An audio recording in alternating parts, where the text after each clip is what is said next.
So my next guest has a really unique story. He's part of the newer generation of car audio enthusiasts. He didn't grow up competing in Ayahuasca or Mecca. He got into the hobby through YouTube, social media, and simply wanting better sound on his own vehicle. Just a few years, he went from installing his first system in a Jeep to becoming part of the Resonex team and building a SoundQ Porsche Macan. Is it Porsche Macan or Macan? McCann, I think. Macan, I Macan. don't know. I call it Macan. It's kind of like pecan versus pecan. Yeah, So everybody, let's welcome Carson to the show. How do I pronounce your last name, Carson? I don't want to tear it up. Steigerwald. Steigerwall? Yep. Is that how you got the Stag audio? Yep. That's That's that's how. that's awesome, man. So I wanted to go through your journey from hobbyist to working at Resonex, and that's kind of why I wanted you on the podcast. Another reason I wanted you Mhm. on the podcast is because you're not like the rest of us. There's a few of you guys, you Braden, and a few of Mhm. you young whippersnappers out here, because mostly this is like a older person's hobby. So I think the episode would resonate with beginners and experienced builders alike. It shows how Mhm. quickly somebody can grow their passion and willing to learn. So how did you get into car audio? Yeah, so back in 2020, one of my buddies had a sub in his car, and I thought it was the coolest thing. So that's kind of how it all started there with bass. I think that's kind of how it starts for everybody, right? You Yeah, hear a yeah. subwoofer and you want it, and then you go out and buy one and put it into your car. And I think that's how all of us started. mhm. Uh, what got you interested in car audio in general? Was it just the bass? Was it, Yeah, I mean, being a young teenager, I've always wanted to have bass in my car. I wanted it to be loud. I wanted people to hear me down the street. That's kind of what started it. that's funny. What equipment did you start off with? So in the beginning, one of the guys at my work had some Kicker 12s. I don't know the exact model, and I just purchased a 2001 Jeep Grand Cherokee. One of the guys at my work put it in for me, and that's kind of how it started. And at that time, I knew nothing. I didn't know what a crossover was. I didn't know what gain was. I knew nothing. So I had somebody put it in for me. There was a lot of issues, engine noise, cutting in and out. So at that point, I realized that I had to learn how to do it myself, and I realized that there was a lot of things that were done wrong. So that's kind of where it first started. Yeah, yeah. I think that's kind of how the rabbit hole that we all go down, and you start getting like alternator noise. And with me, it kind of started with I got in somebody's car.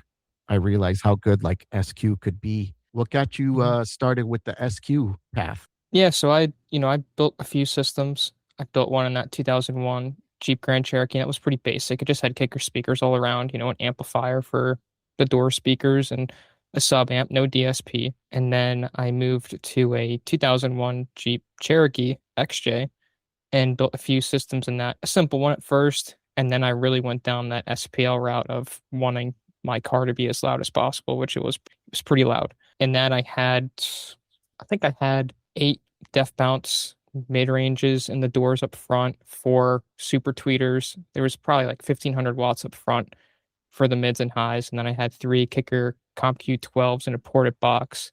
That was actually built by MB Enclosures. I don't know if you ever heard of him. Yeah, yeah. Um, They make nice he stuff.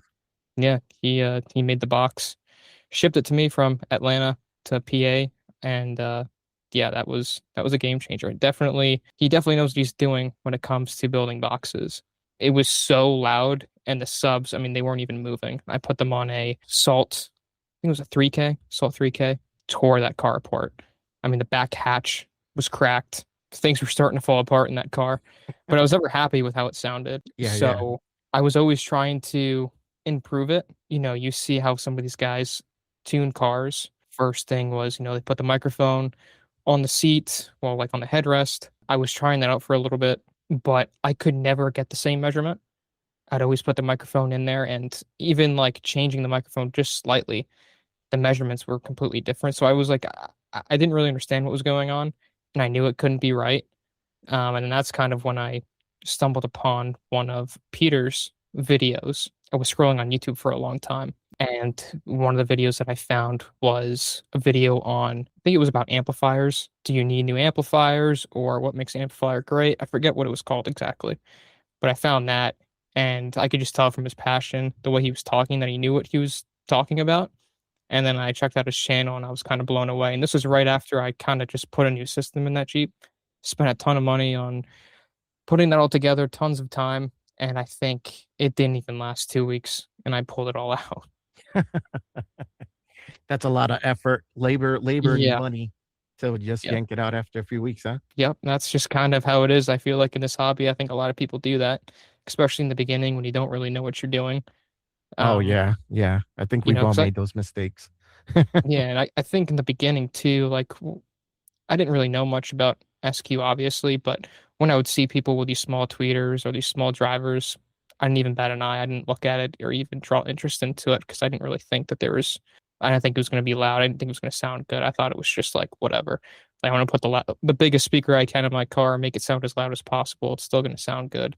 Yeah, it's kind of wild too because I think we've all done that. We go from like rattling our trunks apart and then I don't know if you had heard did you get to demo a SQ system before you went after you did the SPL and then went that route or you just No, got I curious never and heard one. started? You never heard one? Nope, I never heard one. Peter's videos were convincing enough for me to go down that rabbit hole and try it. What I ended up doing was I think it was a Zapco AP 4 channel amplifier, and I had the Stag MSS3s, and I got some Moondorf tweeters, and I put stereo integrity 6.5s in the firewall in IB. I kept the Mhm. same subwoofer setup on the Salt 3K and the 3 kicker comp Q12s in that ported box. And even without tuning it, it sounded significantly different. Yeah, it was really quite the difference. And it was still pretty loud too. I was still able to enjoy it at loud volumes. And obviously I had tons of headroom on the subs. So it was a fun system for sure. So it was kind of like a SQL setup. Yeah, kind of.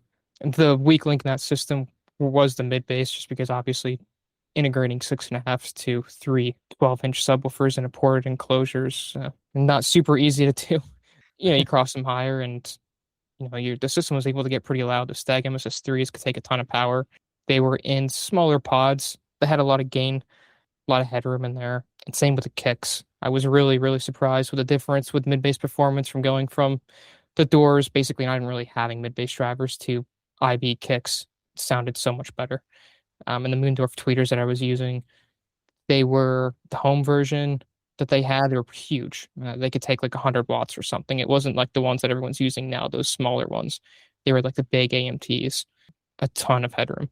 Yeah, I've seen those before. How in the world did you fit those? Because those are It didn't it didn't look great, and the pillars on that Jeep are quite small, so it was tricky, but I made it work and it sounded pretty good, I think, for what it was. Obviously, the car had a lot of limitations, which I found out later on, who but tuned it? Nick ended up tuning it. Oh, Nick ended up Um, tuning it? Oh, okay. yeah, so I tuned it and I was having like some weird reflection issues on the left side, and I joined Peter's Facebook group and he Mhm. messaged me because I kind of wrote a post like saying like, hey, like what could be the issue here? And he recommended that I go to Nick to get it tuned. And he said he was only a few hours away. Yep. So I ended up booking that, drove down to New York and had Nick tune it. And he was pretty impressed with the system. There was definitely some issues with tuning. And once he got it all squared away, I mean, it sounded even better. And I was really, really happy with those results. Nick's quite the tuner. So you're Yeah. 3 hours away from Nick, right? You said? I'm about like two. It was So like you 2.5.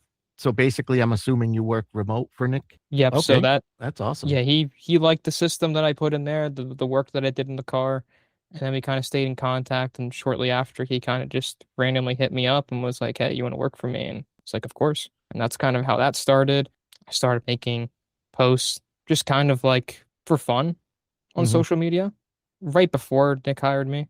I don't know. I liked my system. I thought it looked cool. I just wanted to post about it, and it ended up taking off. And I didn't really expect that to happen. That kind of led me to get a different car and to build a even crazier SQ setup. So you got a lot of followers on Instagram, right? Yeah, Instagram. I kind of just take what I post on TikTok and post it over there, and it Mhm. ended up doing pretty well. I think in the past year I gained like 50,000 followers, somewhere around there. What's your total count for followers? I think it's like 49K on Instagram, and then TikTok's around like 240K. Oh, wow. That's really good. And that's just from posting your videos? Your Yeah, your just posting videos. I realized pretty quick that it's pretty easy to get people upset in the car audio community when Oh you my start god. posting about SQ things, and so a lot of younger people in the app too. Oh god. So So I follow you on Instagram and I love reading the comments, man. They crack me up. One of the ones yeah, that cracked me up was I think you used it as a post is your stereo has a nice car. yeah. I kind of use that in every post now. It works, so I Yeah, just keep doing it. that's freaking hilarious. So, you know what cracks me up about people? One of the posts that you posted too, I think it was Big John. You posted Big John, hmm and you know that song's like Big John, rah, with the heavy bass, and hmm it's a really good test for mid bass and sub bass. A lot Yep. of people don't realize that. One of the people posted people that are not truly into SQ and they don't understand the whole thing behind SQ. So one of the hmm people posted up and said, "Oh, this song is designed to sound good in any stereo. That's why it sounds like that." And I'm like, "No, yeah, it will sound good in a stock stereo or even a cheap little JBL Bluetooth speaker. You can also say the same thing about Pirelli racing tires on a Corolla. Those high performance tires are gonna perform really good on a Toyota, but they're gonna perform really good on a Porsche. Don't you agree? People don't understand that Yeah, about these SQ songs. yeah. I mean, there's songs that I certainly don't listen to every day.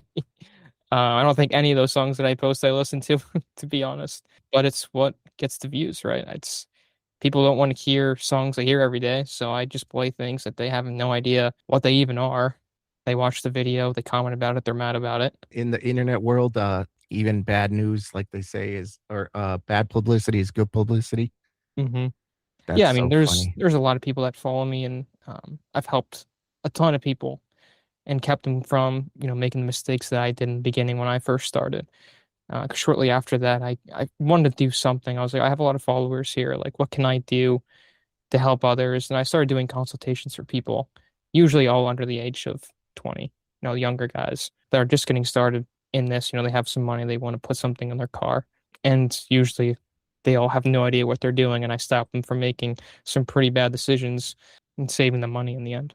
I think that's one of the mistakes that the older crowd made is they had to live and learn and burn their hand, hmm touch the flame, burn their Right. hand and switch components out like we were changing socks until we realized, it's not all about switching components. Tuning is probably, half the fight, half the battle and Yeah. controlling resonances. And I think choosing components is probably the last. It's I chose components based on size and preference and whatnot and sound hmm signature, but it's not all pick a brand and stick with it and just run with it and tune the hell out of Yeah. the car and get it to not resonate and you'll have a pretty damn good system. Yeah, if the install's done properly, it's designed properly too and tuned well, it should perform well. So how did you end up joining the Resonix team? Like how did that come about? I know you said that. And we stayed in touch for a little bit.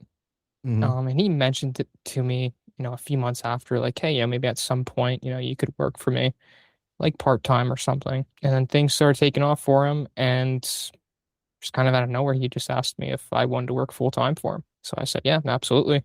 What I currently do now for him is I do the technical support, the consultations, and the remote tunes. Oh, sweet. So you tune remotely yourself or you just book Yeah. the Yep, I do it for Nick through Resonic. I do the remote tuning and the consultations.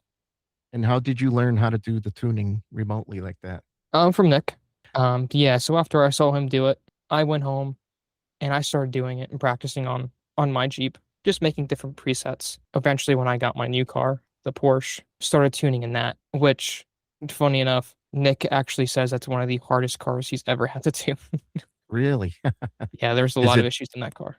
due to the Uh, reflections or the size I or what? mean, reflections, just the car, the size of the cabin, just what's Mm, going on in there. It's really, really tricky. A lot of reflections with the tweeters, few issues with the mid range, mid bass and the subs. It's tricky. It's very, very tricky in that car.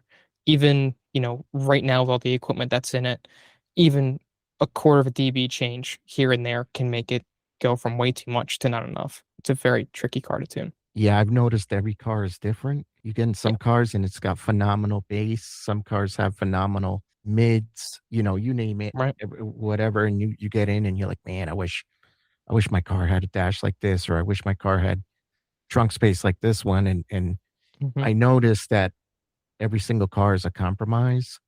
Yeah, So, anybody out there that's thinking of building a car, there's no perfect car. no. It's usually what car can hide the issues the best. And yeah, Yeah, there's cars that do certain things way better than others. Some cars have fantastic mid bass, some don't, but their mids and highs are phenomenal. It's hard to get all of those in a car. definitely. So you work full time for Nick now? Yep. Yep, I work full time for him. I enjoy it. It's fun. I get to work from home. Yeah, I'm loving it. So did you ever imagine your hobby becoming your career? No, not at all. I kind of find it crazy how just a few years ago I was just getting into this, had no idea what I was doing, none whatsoever, and just kind of said I'm gonna figure this out. Figured it out, and here I am. So when you're doing a remote tune, like say you're doing a remote tune on a Toyota Camry, for example, you're doing it remotely, and then let's say you're doing that same tune, but somebody's local to you.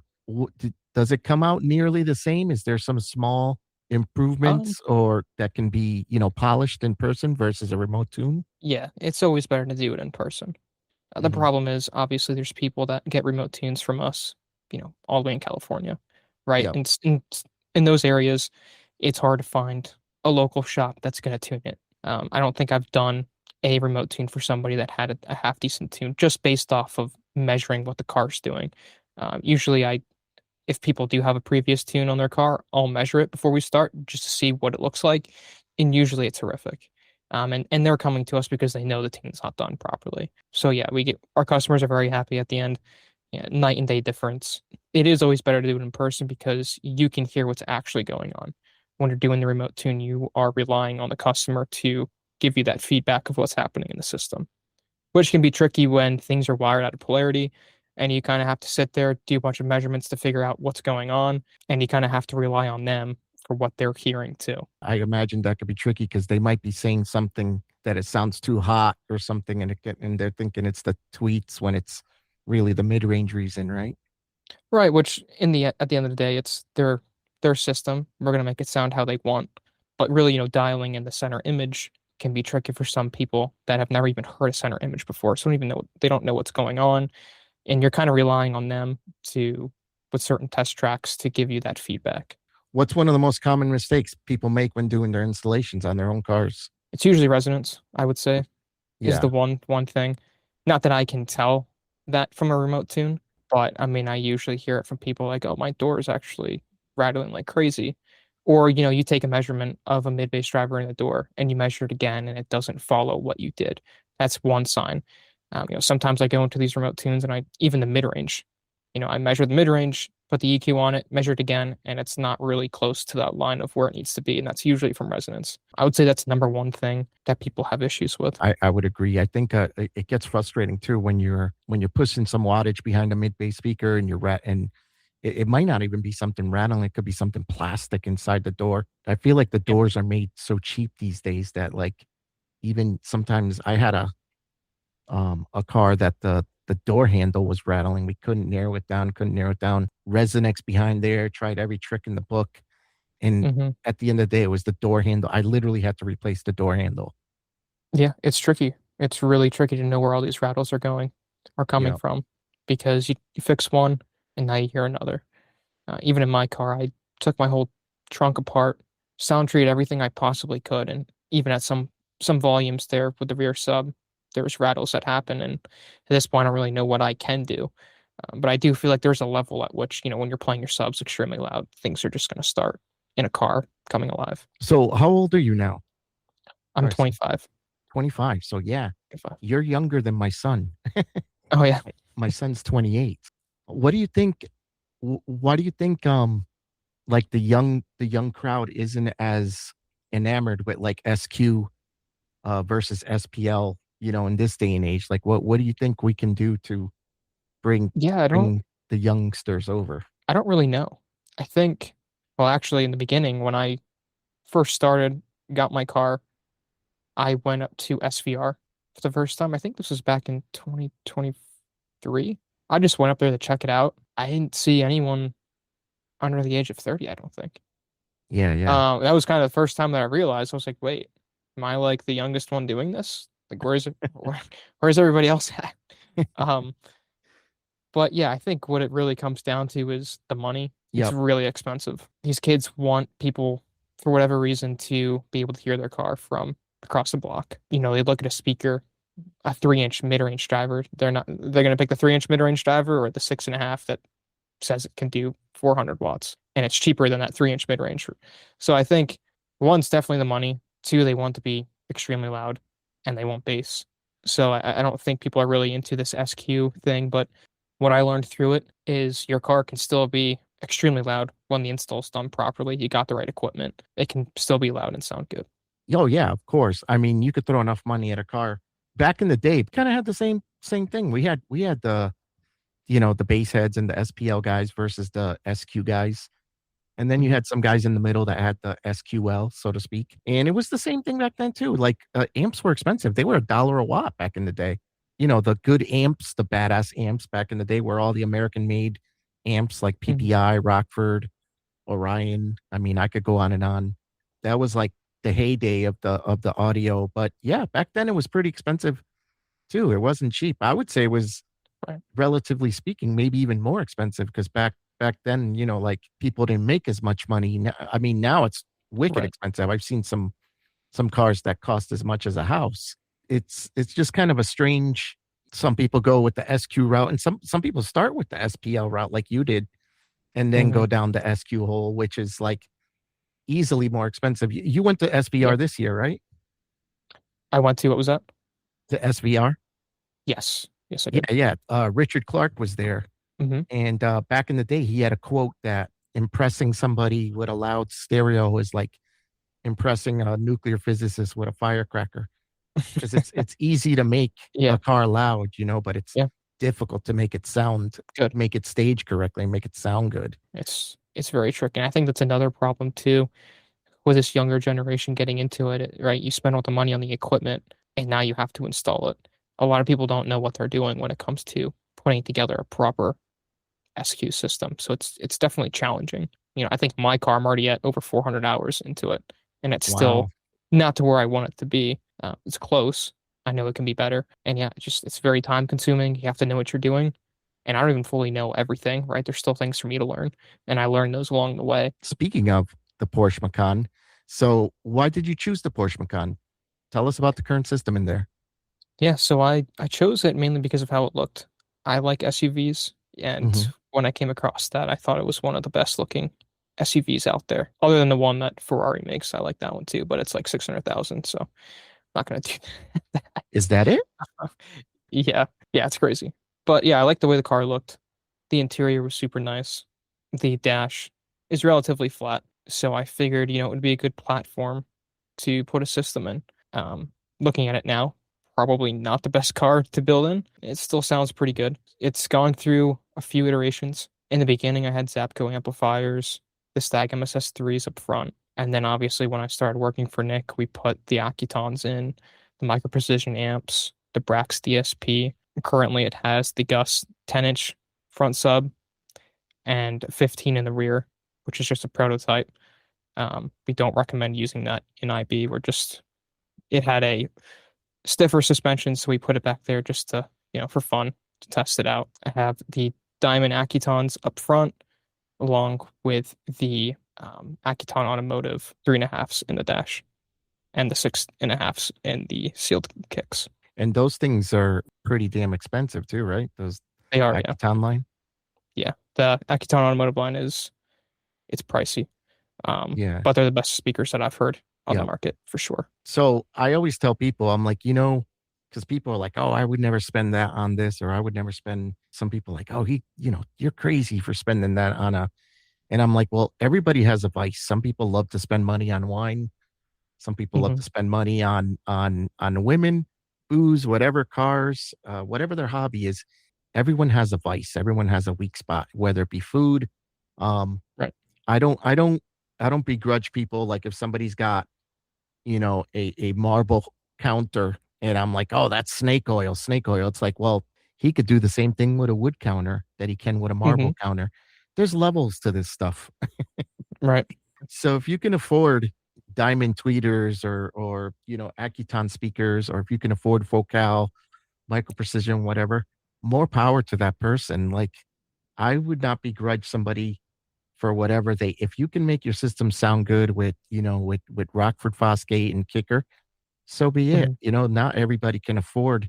That's why they have different prices for everything. And you Right. can make entry level system that sounds really good. Don't Of I tell course. people don't always think that you need the top of the line speakers just to sound good. You can make a that's one of the things how DIY MA website got started. Everybody back in the day was like basically going through the Matasound catalog and picking speakers out and trying to get really good sound with low cost. So Right. I always tell people, hey man, if you can afford it, as your income grows, so does your hobby. Yeah. I mean, I've heard cars that have a simple Helix V8 Ultimate with some Helix speakers in it, relatively inexpensive system, and it sounds really, really good. So it's definitely possible without spending a ton of money. And Yeah. obviously the platform of the vehicle helps too. Install's done well, tune's done correctly. It can sound really, really good. So with your Porsche, what was the biggest challenge that you had The biggest challenge was probably taking the dash apart. taking the dash apart? Um, yeah, when I first got the car, it was in great shape. It still is in great shape. Driving the car around for a week or two and realizing that I was going to cut the car apart and cut the dash, the bumper. I was like, oh, do I really want to do this? But I ended up doing it anyway. Yeah, I would say the dash was the most difficult part. I've done it probably 5 to 6 times now, so now it's easy for me to do. I can do it in a few hours. But doing it for the first time, not wanting to damage anything on the car, I would say that was probably the trickiest part of the installation, followed by probably the sealed mid bass and the kicks. Yeah, was there a lot of electronics behind there, or was just really thick, hard to cut There metal? actually wasn't. There was already a hole there for the door harness Mm-hmm. to go through, so we kind of just made that bigger. Matt Kim from Audio and Reach helped me with that. I took the car up to Nick's shop and he was there and he scanned the kicks. He 3D printed me an adapter that just fit right onto the metal. So it wasn't too difficult. The tricky part with it was definitely cutting that metal. It was pretty difficult to cut. We didn't have to cut much, but it was tricky. The most difficult part was sealing that entire enclosure. There was actually a metal plate that we found above where the mid base was going, so we decided to try to seal that off and use it as a sealed enclosure. The other option was cutting that one wall that would lead into the wheel well to make an IB, but I didn't really want to do that. I didn't want to cut more metal. I didn't want it exposed outside. I wanted it to be sealed. So I spent a long time putting butyl rope up there, mega sealed, and I got it as good as I could. It's not perfect.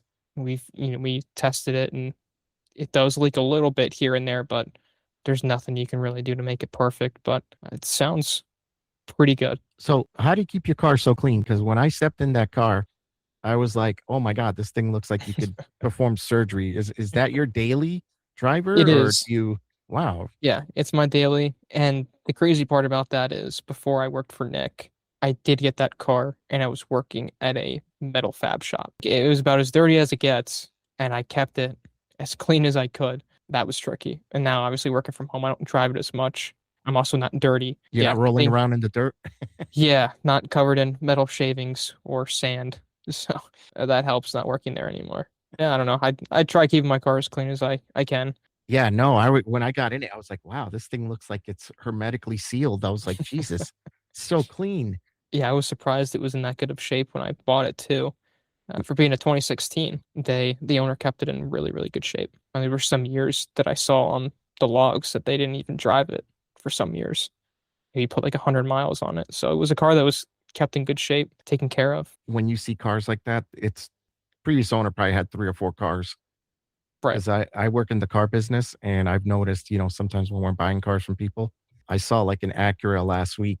It was, like, a 2016 gorgeous, and it was literally immaculate, just like yours. You could eat off the Wow. floor, and, it had 26,000 miles. I asked the guy he was an older guy too, so I've learned, like, if you're gonna buy a used car, buy it from an older person now. Yep.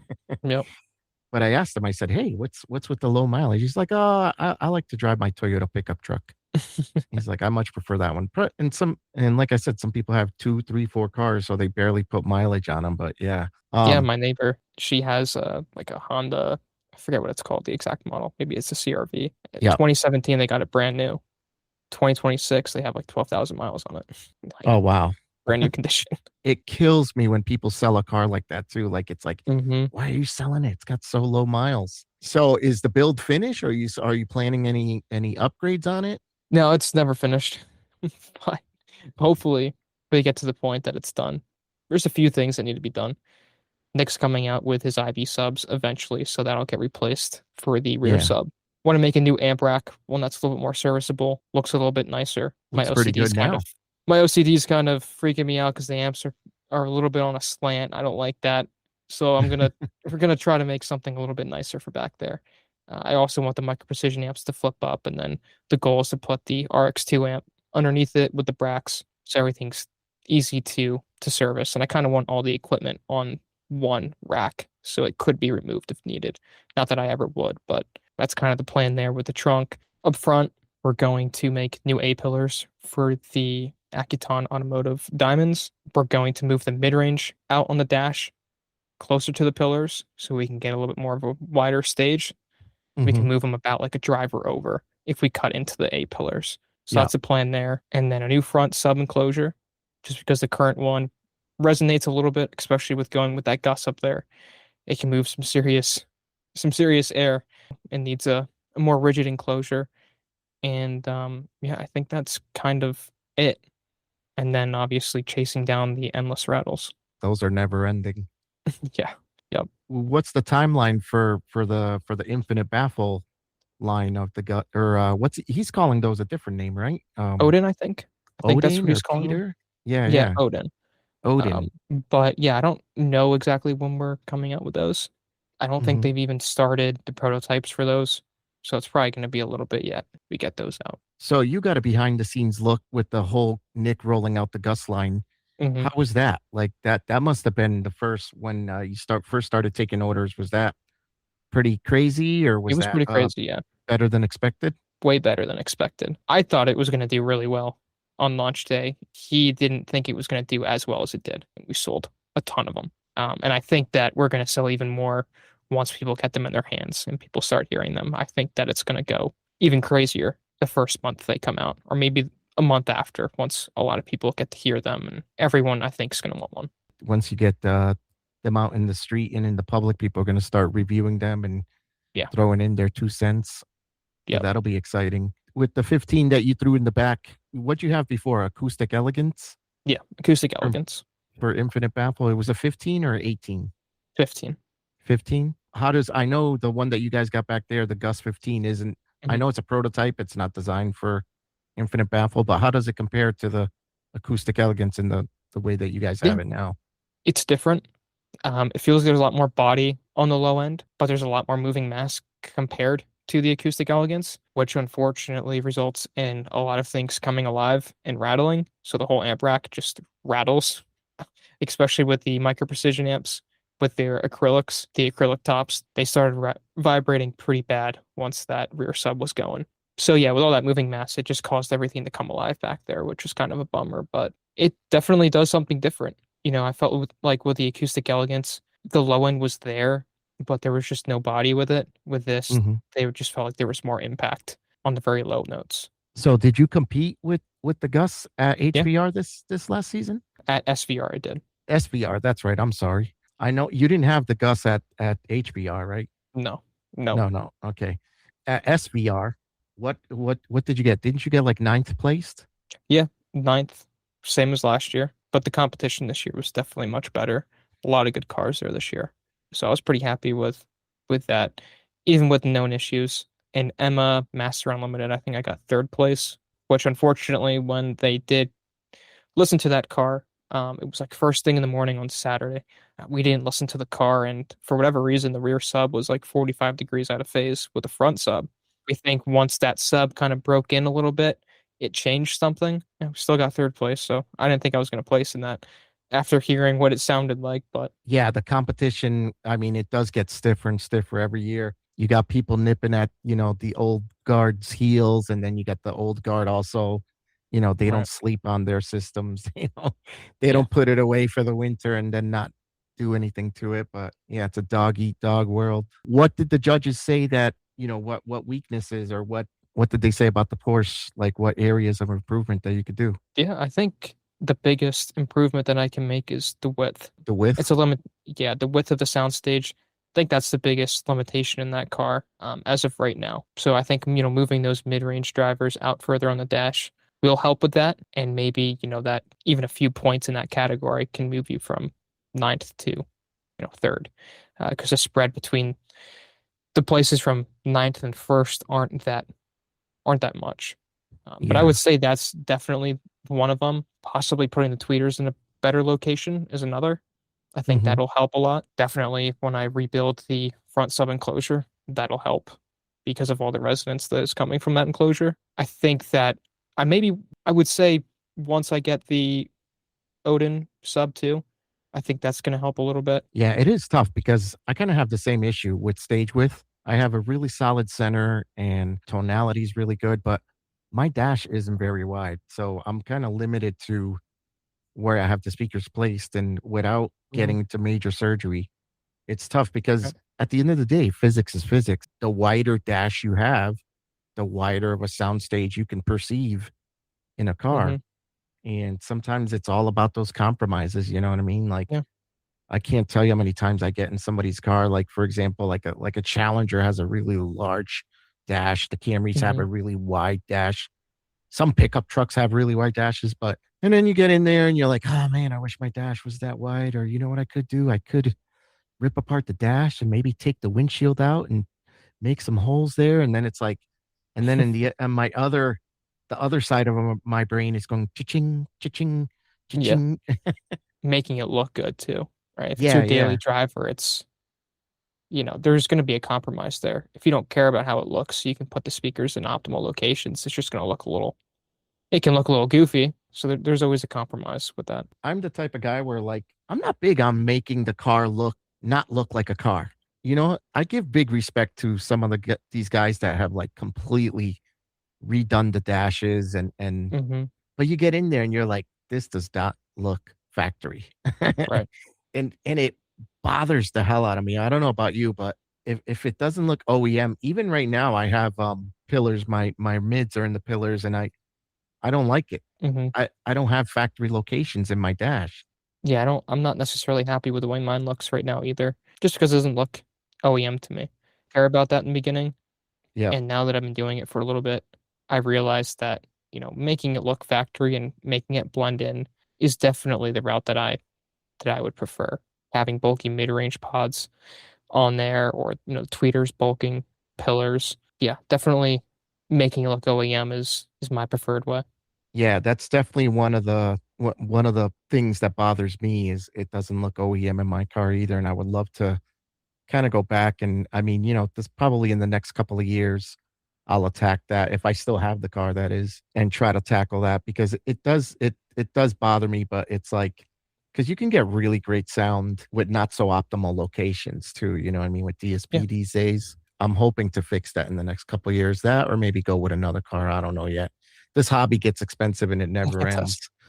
Yeah, it certainly does. So let's see here. So where can everyone follow you? Drop your links and stuff like that. You're on Instagram, TikTok. Yeah, it's just Stags Audio on Instagram and TikTok. So what's next for you? Any upcoming builds or projects or No, I'm just gonna keep working on that car, I think.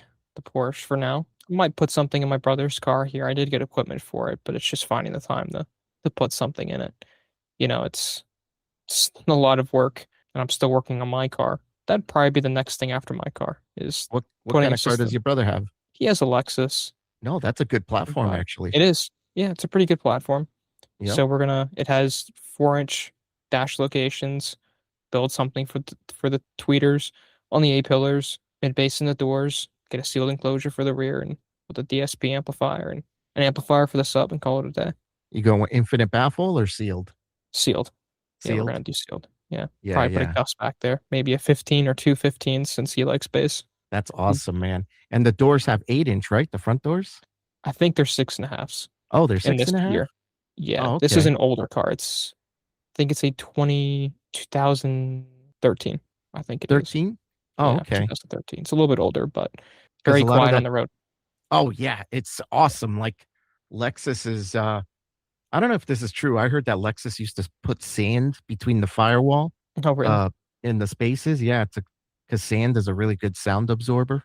Yeah, I Um, think it's the quietest car I've ever been in, actually. It's a yep, hybrid too, so that yeah. helps. But yeah, it's a very quiet car. So once you guys have a little bit of, is there difficulty with the system in those? I know that some hybrid cars are tricky. I don't think it's too difficult. The battery's actually in the rear of the car, a 12-volt battery back there, so it should be pretty simple to plug everything up to that and just build an amp rack for the trunk and hook everything up there. We're not going to use the OEM head unit, so just be probably using Perfect Stream from the V8 Ultimate or something and call it a Yep, day there, or the Bluetooth. that's awesome, man. Well, I look forward to that build, and hopefully you post it up on your social media. So Carson, thank you for coming out on the SoundQ podcast. I know we had some difficulties. When was it? The day before yesterday. Yeah, yeah. So to the audience out there, my roadcaster took a dive to the great electronic beyond, and Carson was really patient. I really thank him. Just tells you what basically I need to have a backup for my backup. But roadcaster, you're getting a freaking email from me. So yeah, thank you, Carson.